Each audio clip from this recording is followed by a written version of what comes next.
emocionado em ver tantos que eu acompanhei o casamento. Tantos. Tem gente que acompanha o casamento já tem muito tempo. Eu não consegui, eu devia ter anotado, mas eu não anotei. E eu fui ficando um pouco emocionado de ver esse aqui eu acompanhei para casar, esse acompanhei para casar, e foi, eu não sei quantos que eu acompanhei, mas que eu me lembro de muitos solteiros aqui. Então isso é sinal que estou velho. Estou velho, ou estamos velho, ou melhor ainda, estamos mais próximos da vida de Cristo. Aleluia. Vamos orar? Vamos aquietar nosso coração e vamos ouvir o que o Senhor tem para nós. Obrigado, Paizinho. Obrigado por estarmos juntos. Obrigado por cada um desses preciosos irmãos aqui. Obrigado porque Tu és o mesmo, ontem, hoje e serás eternamente o mesmo. Muito obrigado, Senhor. Mostra-nos um pouco mais de Ti, revela-nos mais a Ti, permita-nos que conheçamos mais a Ti. Eu te peço isso em nome de Jesus. Mas eu gostaria de convidar vocês que abrissem a palavra em Gênesis 1. Só que antes de lermos Gênesis 1, nós vamos ouvir a Zoé falando para nós uma história baseada em Gênesis 1. Vocês sabem como as histórias nasceram? As histórias nasceram porque Deus se sentia só. No início dos tempos, tudo era tão escuro, tão escuro. A terra era tão sem forma, porque na verdade ela estava tão abarrotada de histórias que nenhuma história conseguia se realçar das outras. E Deus tinha uma solidão imensa. E Deus olhava e procurava algo e não acontecia, porque havia uma densa escuridão. Então Deus teve uma grande ideia e exclamou: que se faça luz. E de repente, Deus estendeu a mão para o escuro e surgiram belas histórias matinais, assim como lindas histórias noturnas. E Deus então separou para guiar a noite a lua, e para iluminar o dia, a luz dourada, o sol. E Deus ficou tão feliz. E do riso de Deus surgiram as estrelas para brilhar a noite. E aí surgiram grandes histórias sobre a noite e seus mistérios. Depois, Deus separou as histórias terrenas das histórias celestiais, das histórias sobre animais aquáticos. E Deus então pegou as sementes vivas de colorido e colocou pequenos arbustos, flores, árvores enormes, frondosas, e de repente tudo ficou tão lindo e tão iluminado, e Deus ficou tão maravilhado com tudo aquilo. Aí então Deus teve uma ideia e começou a fazer os grandes animais, e começou a fazer as baleias e os seres marinhos e as aves que voam, e os hipopótamos, as girafas, os rinocerontes, e todos foram sendo surgidos, o gado e todos os animais, cada um segundo a sua espécie. E Deus olhava para aquilo tudo, mas Deus ainda se sentia só. E Deus andava de um lado para o outro e pensava, e disse Deus: façamos um homem à nossa imagem e conforme a nossa semelhança, e que este homem possa dominar sobre os animais aquáticos, terrestres e sobre os que voam. E Deus então pegou com as suas mãos, como o pó da terra, e fez um homem, e fez a mulher, e ali ele soprou o fôlego da vida, e a partir dali eles se tornaram almas viventes. E Deus ficou tão feliz com aquilo tudo. E a partir daí, Deus os colocou no jardim do Éden. E Deus andava de um lado para o outro, todos sorrisos, porque afinal, Deus não se sentia mais só. Não eram as histórias que estavam faltando na criação, mas os seres humanos, criativos, imaginativos e expressivos, que pudessem contar essas histórias.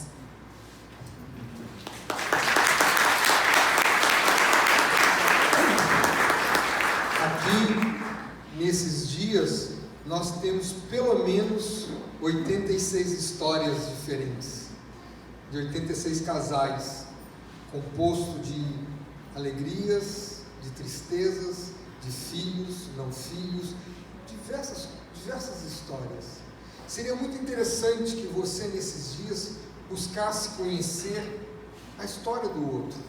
Como é que ele chegou ali, como é que ele está ali, o que marcou a vida dele. Aquilo que foi orientado no jantar, não fique no mesmo grupinho de sempre. Conheça novas histórias que possam enriquecer a tua vida e que você possa enriquecer outras vidas com as tuas histórias. Mas vamos para Gênesis 1 e nós vamos ler salteado alguns textos e vamos comentar algumas coisas. Gênesis 1, no princípio criou Deus os céus e a terra estava sem forma e vazia, havia trevas sobre a face do abismo e o Espírito de Deus pairava sobre as águas. Eu vou pular para o versículo 10. Porção seca chamou Deus terra e o ajuntamento de águas mares, e viu Deus que isso era bom. Eu vou pular para o versículo 12, que ele termina dizendo assim: e viu Deus que isso era bom. E vou pular para o versículo 21, e viu Deus que isso era bom. E vou pular para o versículo 25, e viu Deus que isso era bom. Também, versículo 26, disse Deus: façamos o homem a nossa imagem, conforme a nossa semelhança. Façamos. Para mim, a marca mais importante deste versículo está nessa palavra façamos. Não que essa palavra seja uma coisa especial, mas o tempo em que esta palavra está conjugada. Deus não disse vou fazer, Deus não disse faça você, Deus disse façamos. Desde o início da criação, desde o início de todas as coisas, Deus sempre trabalhou junto com Deus, com seu Filho e o Espírito Santo. Deus Pai, Deus Filho e Deus Espírito Santo sempre trabalharam juntos como uma só pessoa. E aqui, neste momento, nesse ápice momento da criação, porque Deus vai dizer, foi muito bom, Ele diz, façamos o homem conforme a nossa imagem, conforme a nossa semelhança. É interessante, há uns 20 anos atrás, eu estava num grupo caseiro, 20 não, eu estou velho mesmo, há uns 32 anos atrás, num grupo caseiro, lá na Barra, quando eu morava na Barra ainda, e nós estávamos compartilhando sobre o propósito eterno, e falamos sobre este versículo, e eu comecei a explicar o que é a imagem e semelhança de Deus, num estudo sobre o propósito eterno. Tinha uma irmãzinha sentada, com uma bolsinha da Boticário na mão, e naquela bolsinha tinha uma frase, quem é dos mais antigos vai lembrar, na lateral da bolsinha tinha diversas frases, cada época tinha uma frase diferente, e eu estou compartilhando, e olhei para aquela frase, e vi uma coisa que me marcou, e eu nunca mais esqueci a frase: fumaça, fumaça, fumaça que passa, imagem e semelhança, isso é coisa que se faça? Eu fiquei assustado, porque eu sempre soube, sempre estudei, que o Boticário foi um dos maiores patrocinadores, e é um dos maiores patrocinadores do movimento satânico no Brasil, do satanismo, e coisa que o inimigo mais detesta é a ideia de que ele não foi feito à imagem e semelhança de Deus, mas nós fomos feitos à imagem e semelhança de Deus. Nós temos aquilo que nos faz muito mais parecidos do que qualquer anjo com Deus. Nós somos imagem e semelhança de Deus. E Deus diz: façamos o homem. Isso me fascina. E ele ainda diz: tenha domínio sobre os peixes do mar, sobre as aves do céu, sobre os animais domésticos, sobre toda a terra e todos os répteis que rastejam pela terra. Aqui ele não disse que era para ele ter domínio sobre os animais selváticos. Tá bom, são selváticos. Mas ele também não disse que o homem não pode ter domínio sobre uma outra pessoa, sobre um outro animal, ele mesmo. O homem não é para dominar a si mesmo, nem dominar o outro. O homem é para depender de Deus. Versículo 27. Criou Deus, pois, o homem à sua imagem, a imagem de Deus o criou, homem e mulher os criou. É bem detalhista, é homem e mulher os criou. E Deus abençoou e disse: sede fecundo, multiplicai-vos, enchei a terra, sujeitai-a, dominai sobre os peixes do mar, sobre as aves do céu e todo animal que rasteja. E disse Deus ainda: eis que vos tenho dado todas as ervas que dão semente e se acham na superfície de toda a terra, e todas as árvores que há fruto que dê semente, isso vos será por alimento. Antes da queda, o homem é vegetariano. O homem só come vegetais.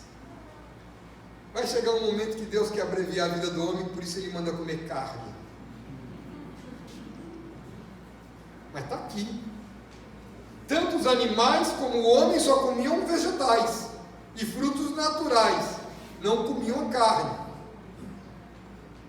Versículo 30. E todos os animais da terra, e todas as aves dos céus, e todos os répteis da terra, em que há fôlego de vida, e toda a erva verde, lhe será mantimento. E assim se fez. Viu Deus tudo que quanto fizera, e eis que era muito bom. Houve tarde e manhã do sexto dia. Tudo no início foi bom. Nada que Deus fez foi ruim, tudo foi bom. Mas quando Deus faz o homem à sua imagem e semelhança, é muito bom. É muito bom. Capítulo 2, verso 1. Antes, só para lembrar vocês, a Bíblia não é separada por capítulos e versículos. Isso foi posto para, entre aspas, ajudar ou atrapalhar. Porque a gente às vezes para aqui e a leitura não tem um capítulo, é continuidade da leitura.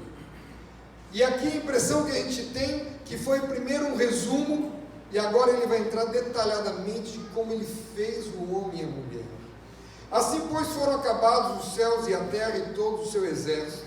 E havendo Deus terminado no sétimo dia a sua obra que fizera, descansou nesse dia de toda a sua obra que tinha feito. E abençoou Deus o sétimo dia e o santificou porque nele descansou de toda a obra que como Criador fizera.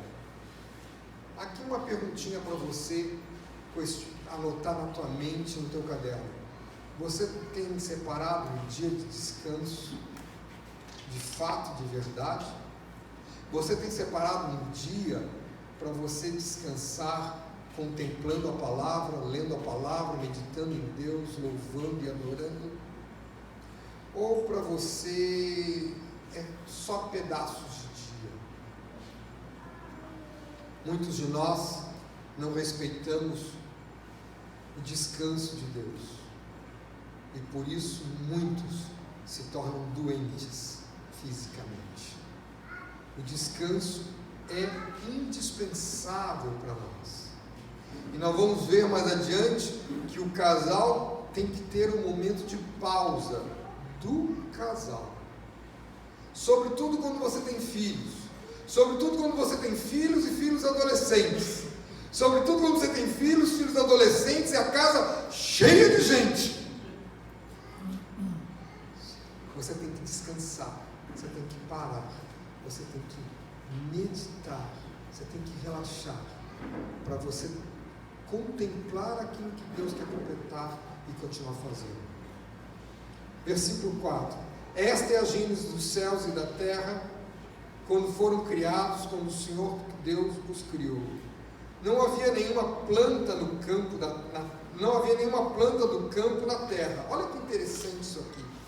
Não havia nenhuma planta do campo na terra, pois ainda nenhuma erva do campo havia brotado, porque o Senhor não fizera chover sobre a terra, e também não havia homem para lavrar o solo, mas uma neblina subia da terra e regava toda a superfície do solo.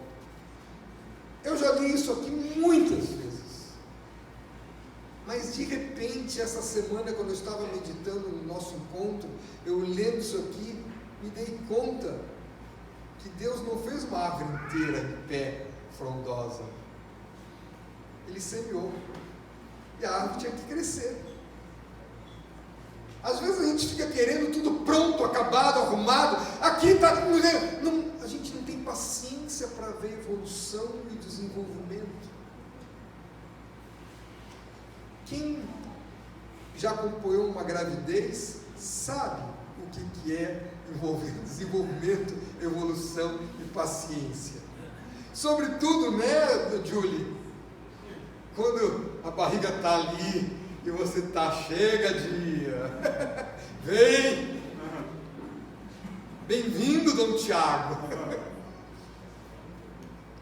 A gente vai contando os dias, vai contando as horas, mas aqueles dias, aquelas horas são preciosas para aquela criança, são preciosas para a mãe daquela criança, para o pai daquela criança, a família onde ela está inserida. Nada vem pronto, ninguém chega acabado. Asaf tem um cântico que eu acho espetacular. Esqueci. Não, esqueci como começa o cântico. Quem vem de longe? Está vendo como vocês sabem? Quem vem de longe, quem vê de longe não sabe. Quem vê de longe não sabe o que eu já passei. Aqui, nessas 80 e tantas histórias, quem vê de longe não sabe o que cada um já passou. Eu não posso desprezar nenhuma história, eu não posso desprezar nenhuma vida, porque cada uma é especial, cada uma vai completar alguma coisa, cada uma Deus está formando alguma coisa, e ela é importante para todos, porque todos nós precisamos ser formados nisso também.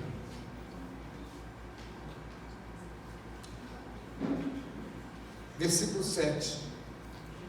Então formou o Senhor Deus ao homem do pó da terra, e lhe soprou nas narinas o fôlego de vida, e o homem passou a ser alma vivente.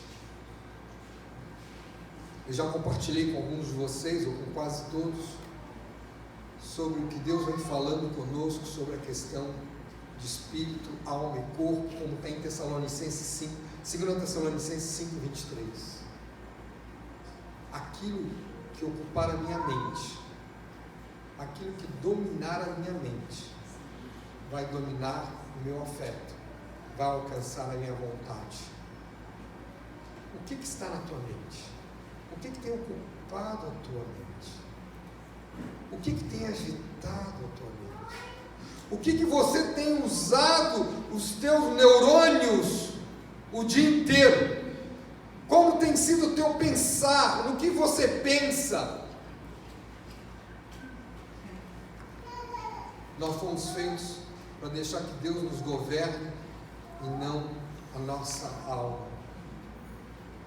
Jó 9:21 diz: eu sou íntegro, não levo em conta a minha alma, não faço caso da minha vida.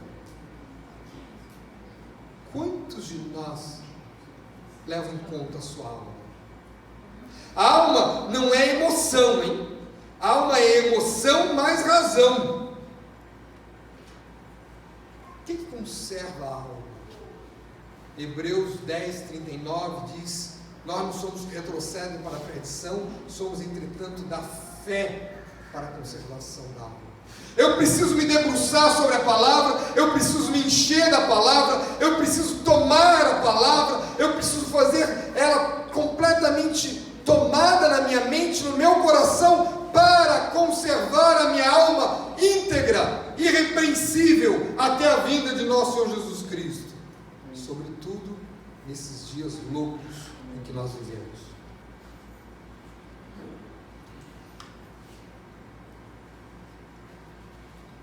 E ontem, parece que eu descobri, ontem ou hoje, descobri um salmo que eu nunca tinha reparado. Salmo não, Provérbios. E apesar que eu já tinha, quando fui na Bíblia, já tinha anotado, já tinha rabiscado, mas eu não me lembrava dele. Que é o Provérbios 24, corrijo, 23, 7. Provérbios 23, 7. Porque como imagina em sua alma, assim ele é. Como o homem imagina em sua alma, assim ele é. O que tem ocupado a tua mente? Você está ocupado discutindo e brigando com teu esposo, com tua esposa? Porque se ela falar isso, eu vou responder aquilo. Você está numa conversa, numa briga mental interminável, consumindo tua energia. Ou você está trocando a tua briga com teu chefe, com qualquer um, teu filho, qualquer pessoa, aquela briga que todos nós sabemos, que nós conhecemos, que se faz aqui dentro. Você está trocando isso por oração, louvor e intercessão. Quem domina você? Quem governa sobre a tua vida? Nós queremos falar sobre casamento, sobre casal, mas eu não posso falar sobre casamento e casal se eu não puser claro que Deus é que fez o casamento e que Deus tem que estar sobre o casamento. Eu tenho que ter uma base clara. Quem governa a tua vida? E nós vamos ainda falar outros textos claros sobre isso. Versículo 8. E plantou o Senhor Deus um jardim no Éden na direção do Oriente, e pôs nele o homem que havia formado. Do solo fez o Senhor Deus brotar toda a erva, fez Deus brotar toda sorte de árvores agradáveis à vista e boa para alimento. E também a árvore da vida no meio do jardim, e a árvore do conhecimento do bem e do mal. É importante essa leitura aqui, para eu lembrar que Deus colocou a árvore da vida e a árvore do conhecimento do bem e do mal. A gente tem que ver, porque lá adiante nós conhecemos a história, mas eu quero ler de novo essa história quando vai ser a queda do homem. Saiu um rio do Éden para regar o jardim, e dali se dividia, repartido em 4 braços. O primeiro chama Pison, que rodeia a terra de Avilá, onde há ouro. O ouro dessa terra é bom. Também encontra-se lá o bidélio e a pedra de ônix. O segundo rio chama Gion, e é o que circunda a terra de Cush. O nome do terceiro rio é Tigre, que é o que corre pelo oriente da Síria. E o quarto é Eufrates. Tomou, pois, o Senhor Deus o homem e colocou no jardim do Éden, para cultivar e guardar. O trabalho vem antes do pecado. O trabalho não é consequência do pecado. O trabalho é bênção de Deus. Por isso, papai e mamãe, nunca mandem, nunca disciplinem com trabalho os seus filhos, porque trabalho não é castigo, trabalho é bênção. Cuidado para você dizer, se você não me obedecer, você vai lavar a louça, porque ele vai entender que lavar a louça é um castigo, e lavar a louça é bênção, é serviço.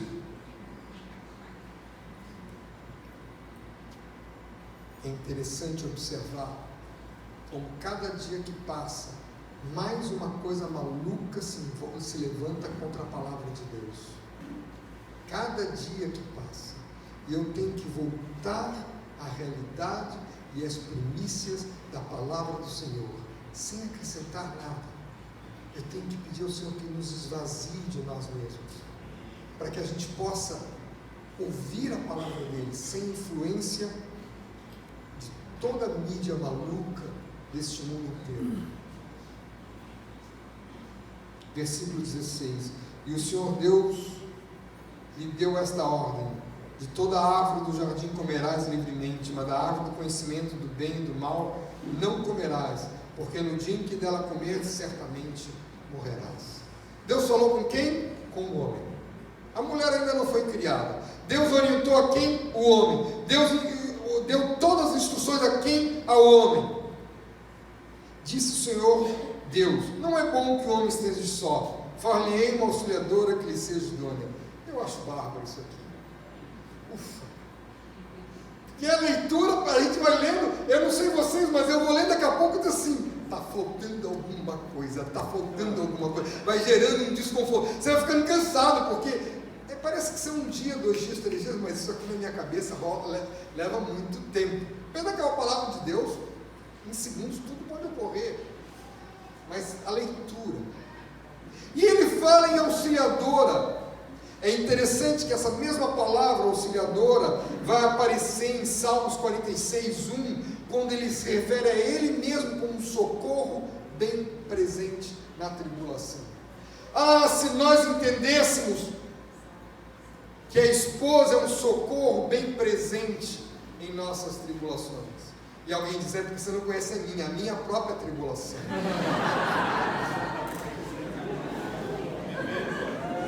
Será que é?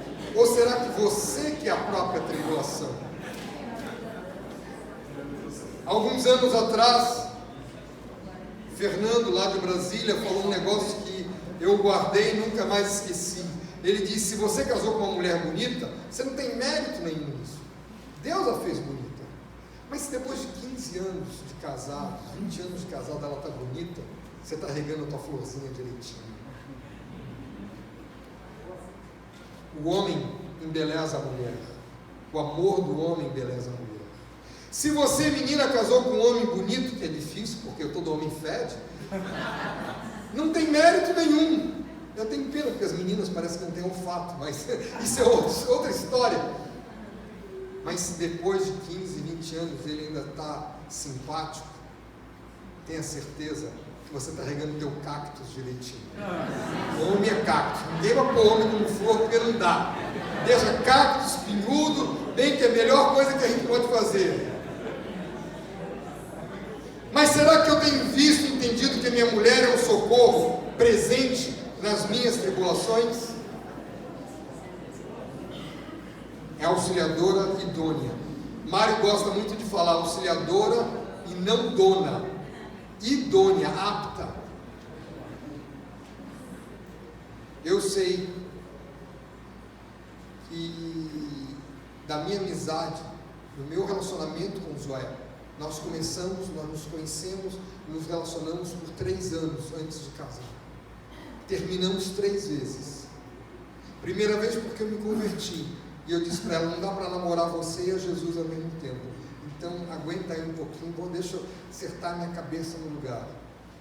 Aquele ensino todo de compromisso para casamento nós conhecemos em agosto de 1980. E é o mesmo ensino. É a mesma coisa, porque a palavra do Senhor não muda. Eu tenho ele guardado, anotado, e eu, quando vou estar com jovens e vou ministrar sobre isso, eu sempre peço para o mais gaiato do grupo ler para mim o meu estudo e a data do estudo. Minha letra ainda dava para se ler naquele tempo. E uma letra miudinha, pequenininha, tudo com data, eu anotava tudo, arquivava tudo, e ele lia, e os garotos: como assim, Sérgio? 80? Agosto de 80? Sério, para vocês saberem que eu casei em 83. Eu passei por isso. Esse é meu trunfo. Não é só você, se eu sobreviver, você vai sobreviver. Obedece, fofo. E ponto. Mas nós voltamos, terminamos, e a última vez que nós terminamos tudo, nós podemos parar para ouvir a Deus, e Deus corrigir a minha postura, corrigir a postura da Zoé, e aí nós nos tornamos verdadeiramente amigos. A igreja toda éramos 25, e todos os dias quase a gente estava junto, corria junto, fazia supermercado junto, não tinha para onde ir, não tinha: vou mudar do grupo caseiro, vou mudar de setor, vou mudar de bloco, não tinha nada disso, era todo dia faz tudo sempre igual, um com o outro com um, e todo mundo junto, e se vendo o tempo todo, e nós nos tornamos grandes amigos. Grandes amigos. Eu digo, já disse muitas vezes, eu casei com a minha melhor amiga. Ela me conhecia como eu era. E eu a conhecia. E mesmo assim topamos tudo. E éramos completamente diferentes. Éramos não, somos diferentes. Somos completamente, com coisinhas bobas. Eu sinto frio nos ombros. Ela está sempre de alcinha. Eu só de ver ela de alcinha, eu já estou sentindo frio nos ombros. Eu durmo com os pés cobertos e ela com os pés descobertos. São besteirinhas, mas nós somos diferentes. Graças a Deus ela é mulher e eu sou homem. Isso é uma diferença fundamental. Ela é bonita e eu sou feio. Isso é outra fundamental. Isso é muito bom. Mas ela é minha auxiliadora. Ela é meu socorro, bem presente. E eu lembro muito bem da última grande tribulação que eu tive. Eu falo última porque grande. A gente tem diversas tribulações. Que foi a química errada pós-cirurgia. Que eu surtei, fiquei fora de controle, eu tremia muito. E ela do meu lado, tranquila, serena, e eu estava como uma espoleta. Eu explodia por tudo. Até que Lázaro resolveu ir lá na minha casa e cortou o meu cabelo. Aí depois que ele acabou de cortar, eu perguntei: Lázaro, você já cortou alguma vez o cabelo? Não, você é a primeira vez. Glória a Deus. Mas tem que ficar melhor, né, Lazinho? Eu tinha 2 meses sem sair de casa, 2 meses e meio sem sair de casa. Eu estava um negócio horroroso. E ele disse: não aguento ver você está muito feio. Eu sempre fui. Aí ele foi lá e cortou, eu deixei. Eu não conseguia ter reação. Versículo 19. Havendo, pois, Deus formado da terra todos os animais do campo, todas as aves do céu, trouxe ao homem para ver como lhe chamaria. E o nome que o homem desse a todos os seres viventes, esse seria o nome deles. Nome que quem desse? O homem. A quem? Aos animais. Mas não foi Deus que criou? Por que Deus já não deu nome quando Ele criou? Porque Deus está dividindo com o homem. Deus está dando espaço para o homem. Deus está sendo amigo do homem.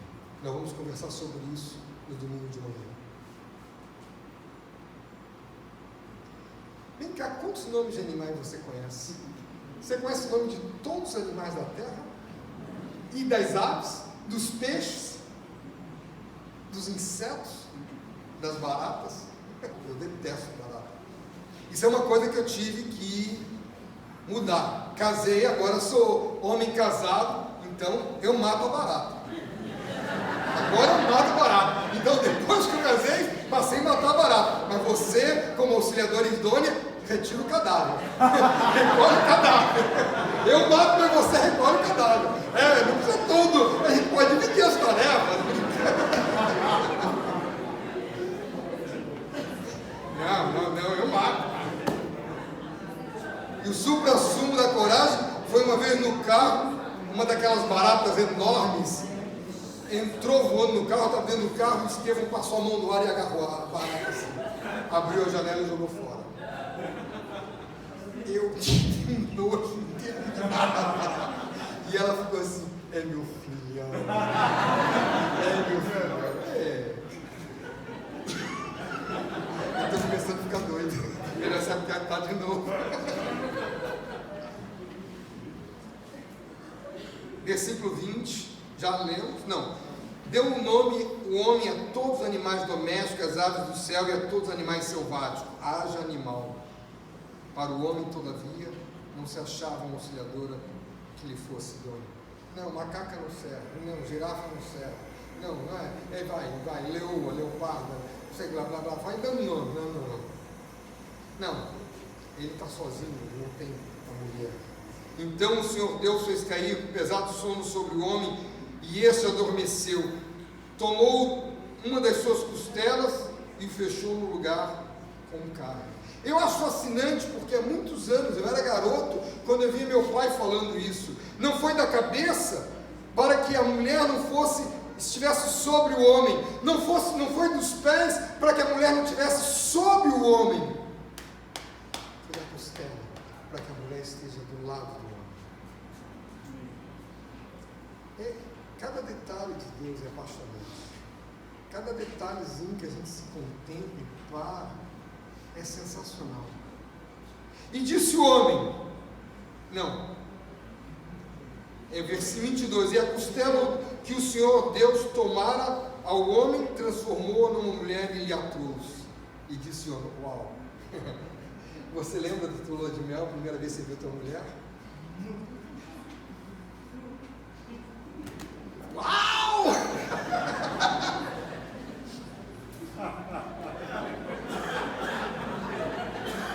Todo mundo está caladinho, mas eu sei que todos os homens passaram por algo parecido. Essa afinal é ossos dos meus ossos, carne da minha carne, chamar-se a varoa, porquanto do varão foi tomada. Por isso, deixa o homem pai e mãe e se une à sua mulher, tornando os dois uma só carne. Ele aqui estava dormindo, ele não sabia que foi tomada dela. Aqui para mim, ele está tendo um entendimento que foi tomada dela. Não vi Deus falando, eu entendo que foi como se fosse uma palavra de conhecimento. Mas ele profetiza, deixa o homem, pai e mãe, e se une à sua mulher, tornando os dois uma só carne. Um dos grandes empecilhos da unidade no casamento é o homem que não deixa pai e mãe, a mulher que não deixa pai e mãe, aquele que fica o tempo todo, porque lá mamãe e papai, não sei o que lá, e pega o telefone e liga. Eu tenho orientado as noivos e as noivas que lua de mel vá sem celular, deixa na casa do papai e da mamãe. Mas ela quer saber se eu cheguei bem. As péssimas notícias chegam correndo. Se você morrer, você foi para a glória. Então não interessa ninguém saber de nada.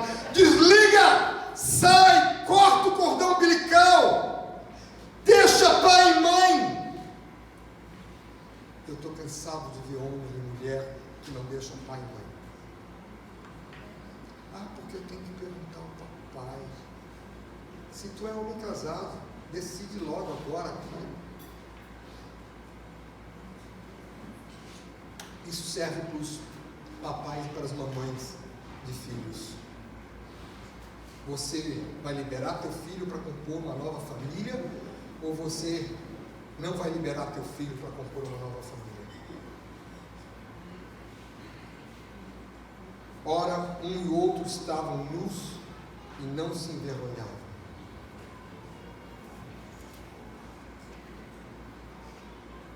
Eu conheci a história, não fui eu que orientei, mas eu achei muito divertido. Não fui eu que orientei, ninguém diga que fui eu que orientei, mas um casal estava com muita dificuldade na sua intimidade, e o irmão virou para ele e disse, resolve isso, quando você chegar do trabalho em casa, fique como Adão, toma o teu banho e fique como Adão, vista a roupa de Adão. E ele entendeu, e ele chegou em casa do trabalho, no final da tarde, cansado, tomou um banho, saiu do banheiro e ficou. E a mulher, marido, o que é isso? Estou com calor. Mas marido, e os vizinhos? Que vizinho? Nós estamos no alto de um prédio, ninguém vê nada. Tá. Aí chegou a hora da janta, e o Adão chegou para a mesa. Marido, e agora? Estou com calor. Passou o primeiro dia, passou o segundo dia, no terceiro dia ela também resolveu vestir de Eva. Se você está com calor, eu também estou com calor. Sabe o que acontece? Resolveram totalmente o problema deles. Eles não se viam.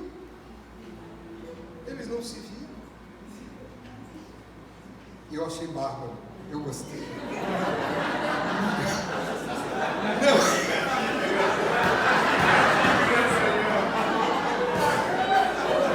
Eu estou muito solto. Pula!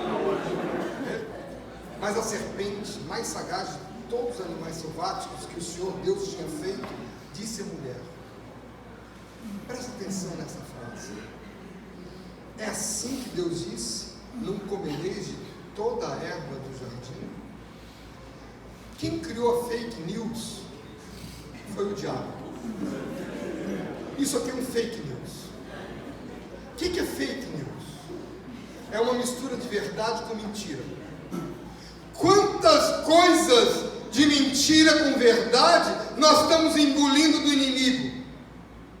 E eu fui assistir um vídeo, uma série que eu tinha ouvido falar, que é Good Doctor. Good Doctor. É um autista que é médico. Eu conheço a história de uma mulher autista que é doutora nos Estados Unidos, e eu não sei se esse filme tem uma base de verdade, mas eu fui ver o filme, assisti ao 2 ou 4 episódios, 5 episódios, e me enojei. O filme é espetacular, mas a quantidade de mentiras embutidas no meio é assustador. Você vê um garoto de 9 anos no leito, no estado terminal, no leito do hospital, virando para o doutor e dizendo, com toda tranquilidade, o doutor pergunta: mas você não acredita em Deus? Deus? Como acreditar em Deus se Ele me deixou assim como eu estou? Não existe Deus. Isso aí é uma coisa, uma fala de 10 segundos. Quantas dessas tem que eu não consegui pegar, mas meu subconsciente pegou? Quantas vezes a gente vê programação na televisão com fake news, com mentiras recheadas de verdade, com aparência de verdade, e a gente não se dá conta? Eu fiquei bravo comigo, porque eu vi aqueles 5 episódios. E é interessante, a ideia é interessante. Mas por que eu vou alimentar minha mente? Porque aquilo que ocupar minha mente ocupa meu afeto e controla minha vontade. Não vou fazer isso.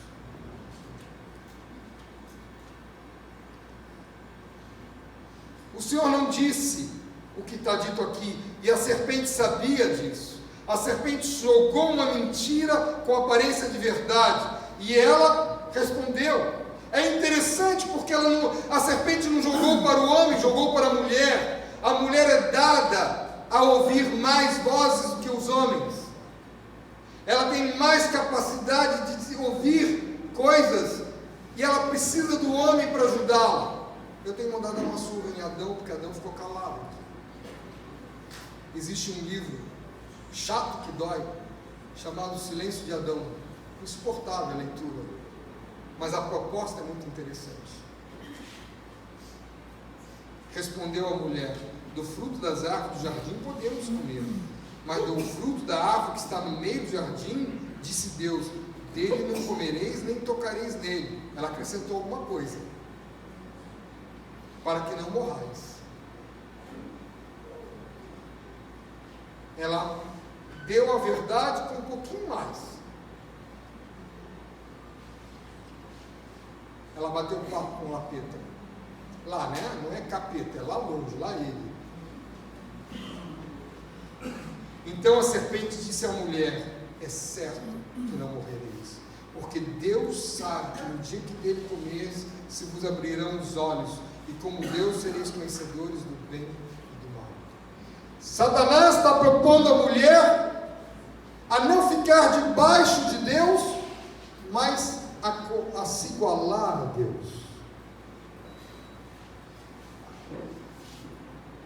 Vendo a mulher que a árvore era boa para comer, cuidado com as mídias visuais, agradável aos olhos, cuidado com as caminhadas no shopping, porque é muito agradável aos olhos. O problema é que o bolso não gosta, mas os olhos gostam. Para dar entendimento, e árvores desejáveis para dar entendimento, cuidado com o Google Search, pesquisas do Google. Você pensa que está aprendendo alguma coisa e só está recebendo superficialidade. Tomou o fruto e comeu, e deu também ao marido, e ele o comeu. Eu tenho vontade de perguntar, Adão, por que você deixou Adão? Adãozinho? Por que, Adãozinho, você não cuidou da tua florzinha, Adãozinho? Abriram-se então os olhos de ambos, e percebendo que estavam nus, coseram folhas de figueira e fizeram cintas para si. Tentaram cobrir o pecado com superficialidade. Você já imaginou o que é uma folha de figueira? Passa 2, 3 horas, ela seca. O que acontece com ela? Sobe toda, enruga toda, quebra e cai. Quando ouviram a voz do Senhor Deus que andava no jardim, na viração do dia, esconderam-se da presença de Deus. Aqui tem outro ponto que vai quebrar a unidade de um casal. É quando um deles se esconde da presença de Deus. Esconder-se da presença de Deus é você pecar e não ser transparente, não se arrepender, e não confessar, não trazer a luz, e não caminhar como Deus determina que caminha.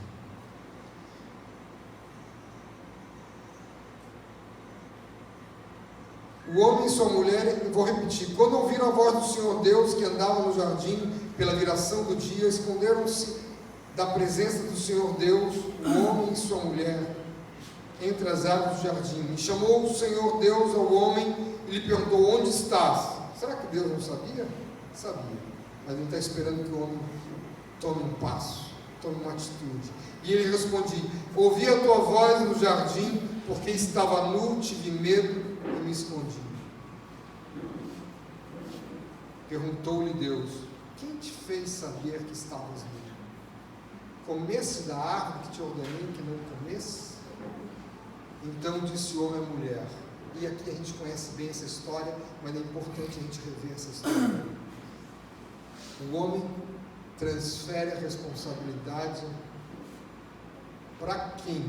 A mulher que me deste por esposa. A culpa é tua. A culpa é tua. Você que me deu essa mulher por esposa. Há muitos anos atrás eu li isso aqui e descobri que eu nunca vou orientar a nenhum macho que esposa ele vai escolher. Eu oro com ele, posso ver se tem pontos positivos, pontos negativos, escolher aqui, ali, mas dizer, ó, escolha esse, escolha aquela, eu? Não. E uma vez isso ocorreu, e uma menina foi na minha casa perguntar e pedir, ele está esperando uma resposta tua. Eu disse para ela, disse para ele comprar um caixão, deitar no caixão e ficar esperando. Eu não vou dizer, eu já escolhi a minha Zoé, e a Zoé me escolheu, já está aqui.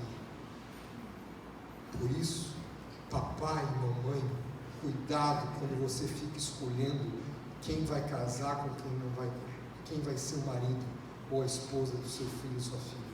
Você pode saber com quem ele não pode casar, mas quem vai ser o esposo, cuidado, muito cuidado. Versículo 11, perguntou-lhe Deus, quem te fez saber que estavas nu?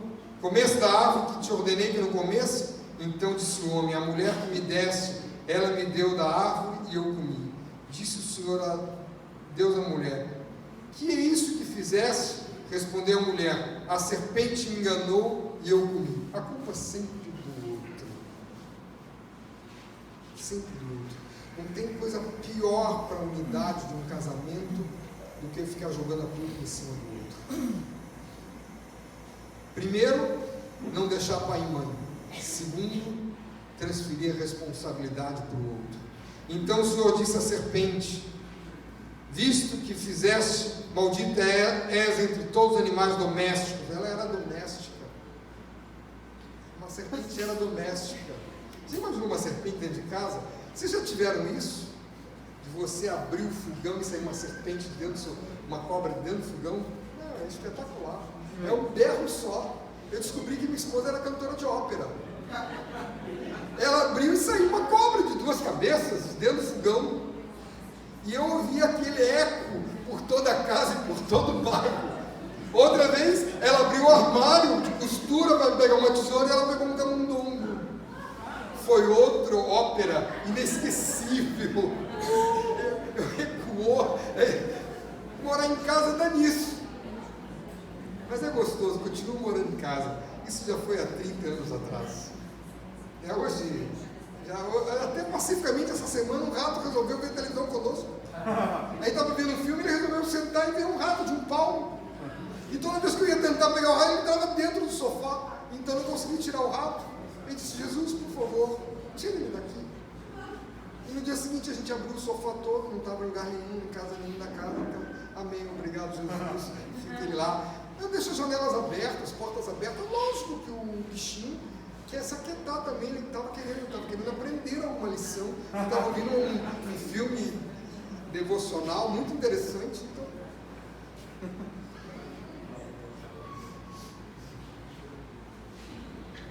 rastejarás sobre o teu ventre e comerás o pó todos os dias da tua vida. Porém, inimizade entre ti e a mulher, entre a tua descendência e teu descendente. Este te ferirá a cabeça e tu ferirás o calcanhar. E a mulher diz: multiplicarei sobremodo o sofrimento da tua gravidez. Em meio a dores darás filhos, dará luz a filhos. O teu desejo será para o teu marido, e ele te governará. Isso aqui é na contramão total do mundo. É na contramão total do mundo. Agora, eu preciso perguntar de novo a você: quem governa a tua vida? Você assumiu compromisso com quem? Com Deus ou com o mundo? Onde você está? Eu vou parar a leitura aqui e nós vamos pular para João 17. E aqui a gente já caminha encerrando. Obrigado, Pai, pela tua palavra. Obrigado por essa história tão linda, tão tremenda. Obrigado por ter tantos detalhes nessa história. Ajuda-nos, Senhor, a compreender a tua direção. Ajuda-nos a compreender a tua palavra. Eu te peço, em nome de Jesus.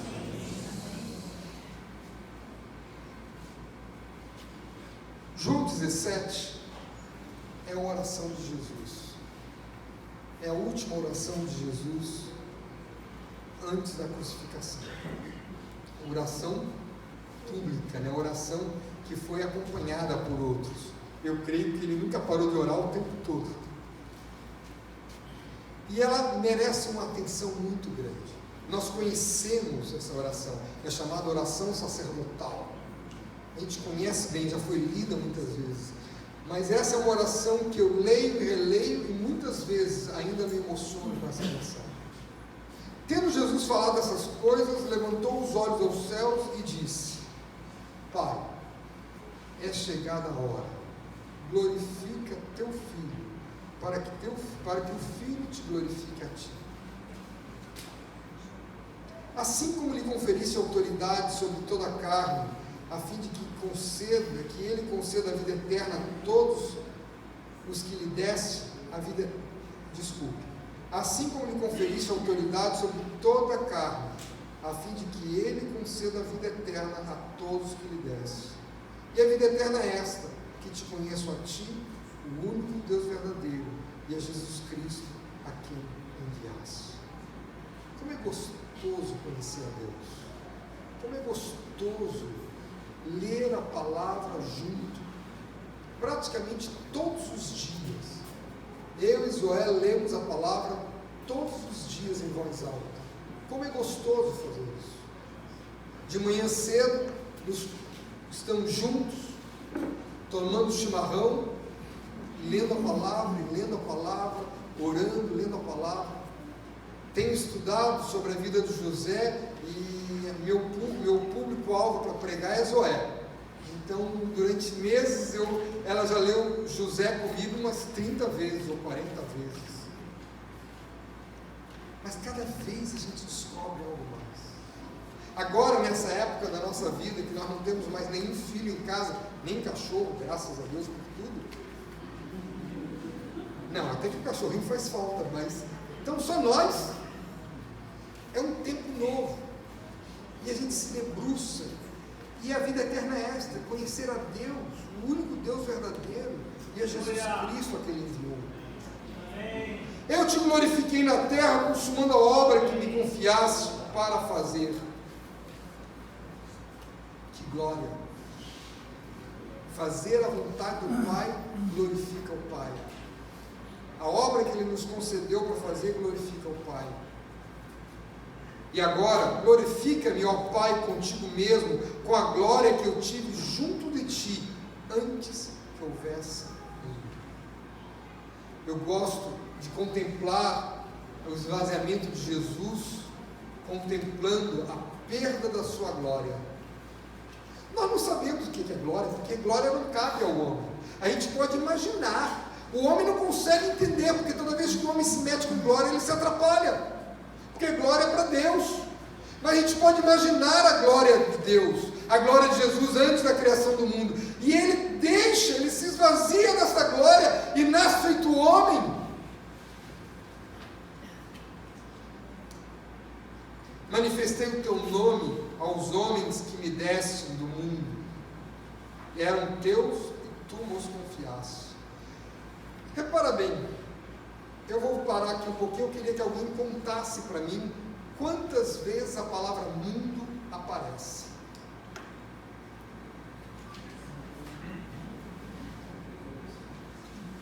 Já apareceu 2 vezes. É importante a gente marcar isso. Alguém conta para mim. Manifestei o teu nome, repetindo o versículo 6. Manifestei teu nome aos homens que me destes do mundo. Eram teus e tu nos confiaste, e eles têm guardado a tua palavra. Agora, eles reconhecem que todas as coisas que me deste provêm de ti. Porque eu lhes tenho transmitido as palavras que me deste, eles as receberam e verdadeiramente conheceram que saí de ti e creram que tu me enviaste. É por eles que eu rogo, não rogo pelo mundo, mas por aqueles que me deste, porque são teus. Ora, todas as minhas coisas são tuas e as tuas coisas são minhas. Eu neles e neles sou glorificado. Já não estou no mundo, mas eles continuam no mundo, ao passo que vou para junto de ti. Pai Santo, guarda-os em teu nome que me deste, para que eles sejam um, assim como nós.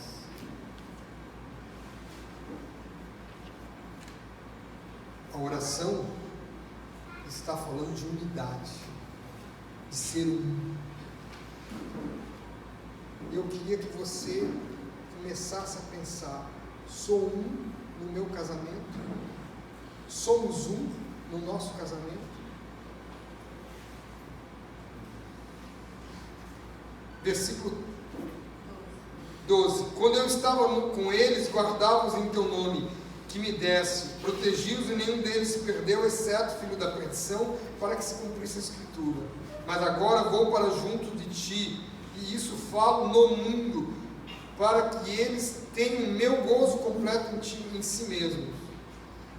Eu lhes tenho dado a tua palavra, e o mundo os odiou, porque eles não são do mundo, como também eu não sou. Não peço que os tires do mundo, e sim que os guardes do mal. Eles não são do mundo, como também eu não sou. Santifica-os na verdade. A tua palavra é verdade. Santifica-os na verdade. Santifica-os na verdade. Que oração tremenda nós deveríamos estar fazendo pelos nossos filhos, pelas nossas esposas, pela esposa, pelo esposo. Santifica-os na verdade. A tua palavra é verdade. Assim como tu me enviaste ao mundo, também eu os enviei ao mundo. Ninguém ficou mandado, ficar isolado do mundo. É para a gente andar e caminhar no mundo. É para trabalhar e viver no mundo, mas não ser do mundo. E a favor deles eu me santifico a mim mesmo, para que eles também sejam santificados na verdade. Que é isso? O santo, puro, o imaculado, aquele que nunca cometeu pecado, se santifica a si mesmo em favor de nós. O que é isso? Você tem se santificado em favor da tua esposa, você tem se santificado em favor do teu esposo, você tem se santificado em favor dos teus filhos. Você tem aberto mão de coisas lícitas por causa do outro?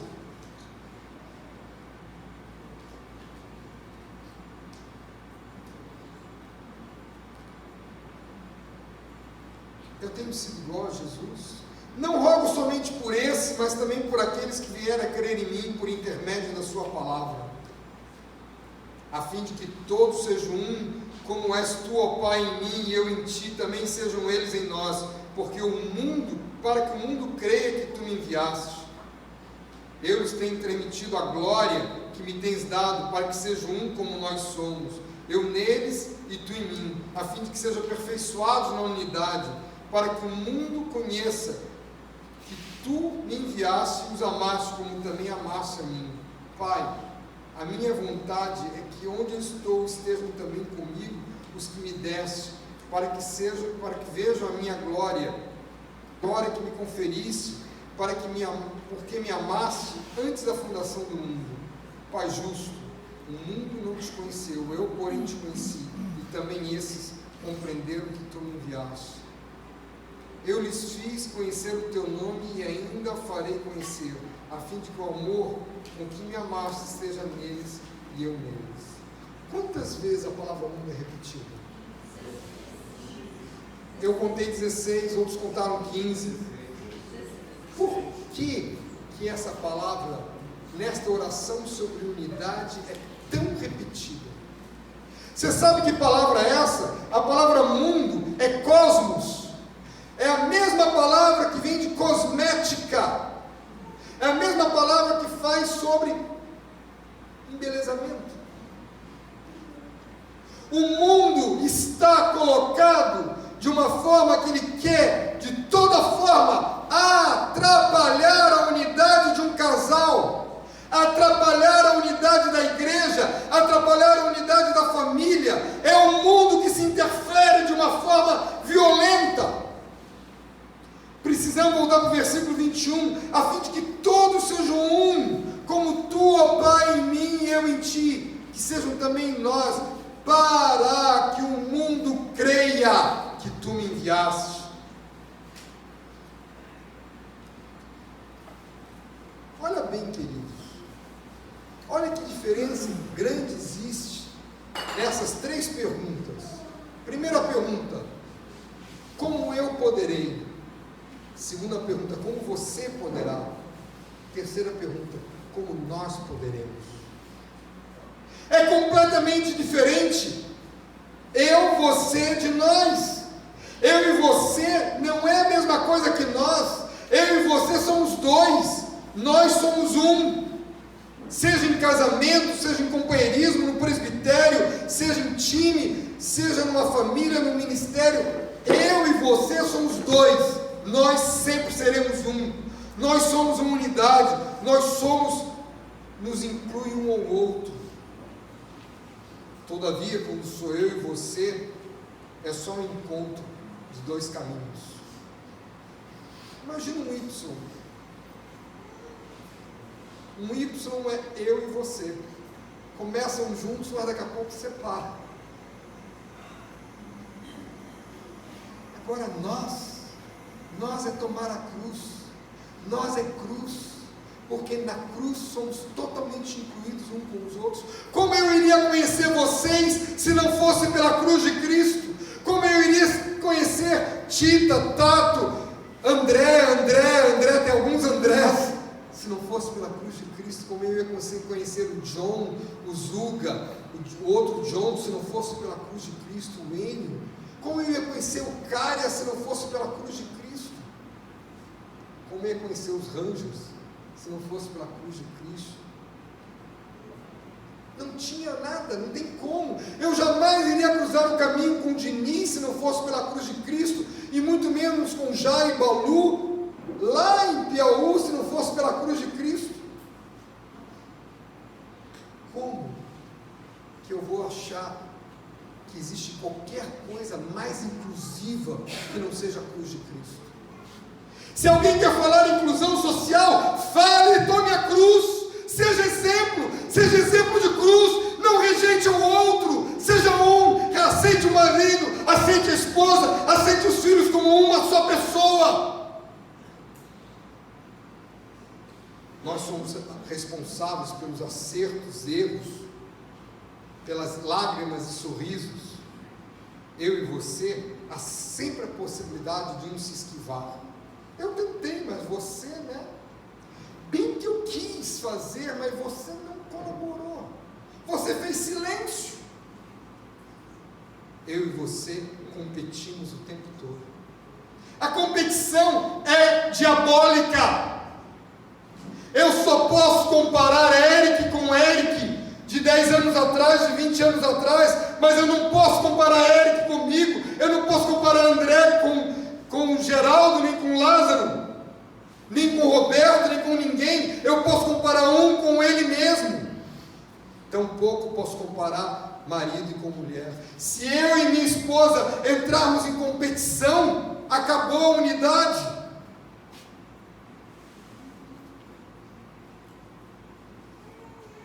Nós nos amamos. Eu e você muitas vezes se esforçam para amar. Nós fazemos. Eu e você tentamos fazer. Nós rimos dos nossos ritmos diferentes. Eu e você sim ficam envolvidos e bravos com os ritmos diferentes. Nós somos confundidos como irmãos. Eu e você amamos ter opinião própria. Amamos ter uma identidade própria. Quanto que eu luto para ter a minha própria identidade? Quanto que eu luto para ser eu? Tome a cruz. Viva na cruz. Como eu vou sair da cruz? Temos conversado ultimamente sobre cruz e vamos continuar falando sobre cruz, porque a unidade dentro de um casamento vai crescer na medida que marido e mulher tomam a cruz. E seus filhos vão ser um, na medida que virem vocês um. Nós somos um. Somos uma família. Nossa família, nosso amor, nossos filhos, nossa forma de ser, nossos estudos, nossas alegrias, nossos micos. Você já colecionou mico? É muito divertido colecionar mico. Ou multas, né? Alguns colecionam multas. Relacionado. Ah, sim. Nossas angústias, nossa oração, nossos sonhos, nossas realizações, nossos desejos. Ah, não, o desejo é meu. É meu carro, é meu dinheiro, é meu espaço, é minha gaveta, é minha roupa, é meu, e cada vez mais isolado, e cada vez mais longe de Cristo, porque Cristo somos nós, em Cristo somos um. Nossas realizações, nossas lágrimas, nosso desespero, nossas viagens. Tem graça uma viagem sozinha? Nenhuma. Nossos grupos caseiros. Nós já sentamos muitas vezes e rimos que já tivemos muitos grupos caseiros diferentes dentro de casa. E teve grupos caseiros fantásticos, grupos caseiros desesperantes, porque vão entrando e saindo gente, vão montando, multiplicando e vai saindo. E tivemos muitos grupos caseiros. Mas teve um grupo caseiro que nos marcou muito. Eu acho que o Cacá fez parte desse grupo caseiro. Ele chegou no final dele. Era um grupo caseiro que começava quando terminava o grupo caseiro. Aí começava o nosso grupo caseiro. Íamos todos para a cozinha. 25 pessoas dentro de uma cozinha. Fedia, não tenha dúvida. No final do dia, calor que tinha, era um lugar.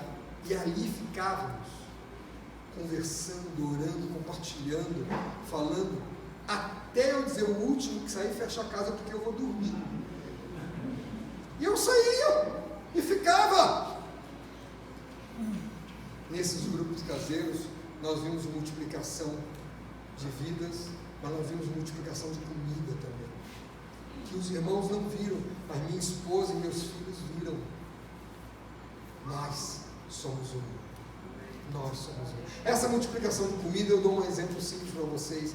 Eu, boca grande, assim, distraído, tinha a janta para depois do grupo caseiro, era uma torta fria. Era eu, Zoé e os 2 filhos, perfeito, daria para 4. E chegou um pastor dos Estados Unidos com notícias do Algos, e eu convidei para ele ir lá em casa, porque o grupo caseiro todo queria ouvir notícias dele. E eu disse: depois você lancha conosco. Então tá, uma torta fria para 4 pessoas dá para 5. E eu fui me empolgando: você não quer ficar para jantar? Janta conosco? Quando eu vi, tinha 25. E uma torta fria para 5. Hã? Está no livro. Mas não está no livro, está nos nossos corações. E a Zoé foi cortando. E a gente orou e fomos para a cozinha. A Zoé começou a cortar. A Zoé tem uma precisão de cortar que é melhor do que qualquer faca elétrica. Você conhece aquele presunto transparente? Então virou torta fria transparente. E foi cortando. A torta chegou no meio, e do meio não passou. E do meio continuou. E ela cortava, e todos comemos, repetimos, e ainda comemos mais 1 ou 2 dias seguidos aquela torta. Porque nós somos um, e o Pai está nisso. O Pai é glorificado quando o casal é um. Como é você, meu amor? Como é você? Você tem lutado por isso? Estou crucificado com Cristo. Logo, já não sou eu quem vive, mas Cristo vive em mim.